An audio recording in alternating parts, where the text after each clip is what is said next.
Haïti, 70 militaires salvadoriens arrivent en soutien face à la menace des gangs. Un contingent de 70 militaires salvadoriens est arrivé en Haïti ce mardi 4 février 2025, dans le cadre des efforts internationaux visant à soutenir la lutte contre les gangs criminels qui sévissent dans le pays. Ces soldats ont été reçus par les autorités haïtiennes, notamment le président du Conseil de transition, CPT, Leslie Voltaire, le directeur général de la police nationale d'Haïti, PNH, Ramon Ormil, ainsi que par des diplomates étrangers, dont l'ambassadeur de France en Haïti, Antoine Michon, et l'ambassadeur du Canada, André-François Giroux. Il s'ajoute à une première équipe composée de 8 militaires salvadoriens déjà présents en Haïti. Un renfort crucial dans la lutte contre la violence des gangs. Les militaires salvadoriens seront déployés pour renforcer les opérations anti-gangs en Haïti, notamment dans les missions d'évacuation médicale pendant les interventions de sécurité. La Force multinationale de sécurité, MMSS, à laquelle ces soldats se joignent, continue de croître progressivement, dans un contexte où les gangs armés contrôlent une grande partie du pays, en particulier dans la capitale, Port-au-Prince, et dans des zones comme Kenskoff, où la population vit dans une peur constante. Lors de leur arrivée, les 70 soldats ont été accueillis par plusieurs personnalités haïtiennes et diplomatiques.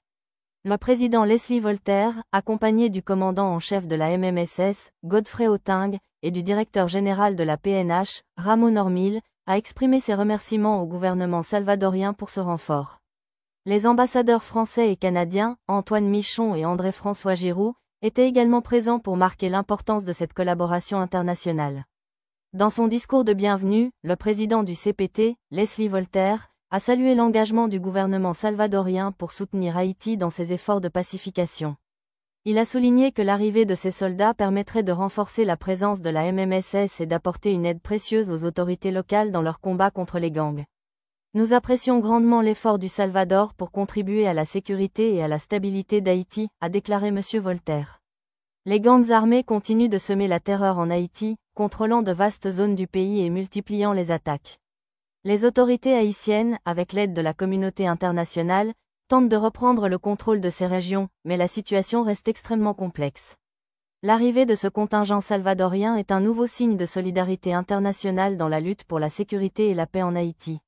La présence de militaires salvadoriens fait partie d'une initiative multinationale visant à soutenir la police haïtienne dans la restauration de l'ordre.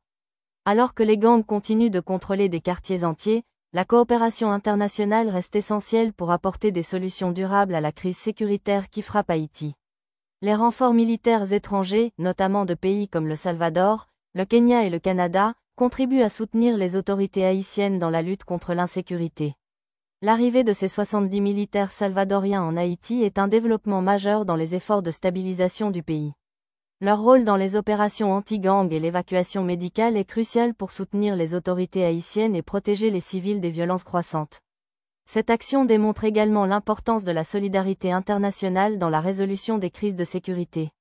Alors que Haïti continue de faire face à une situation de plus en plus difficile, l'engagement de la communauté internationale reste un pilier essentiel pour surmonter cette crise.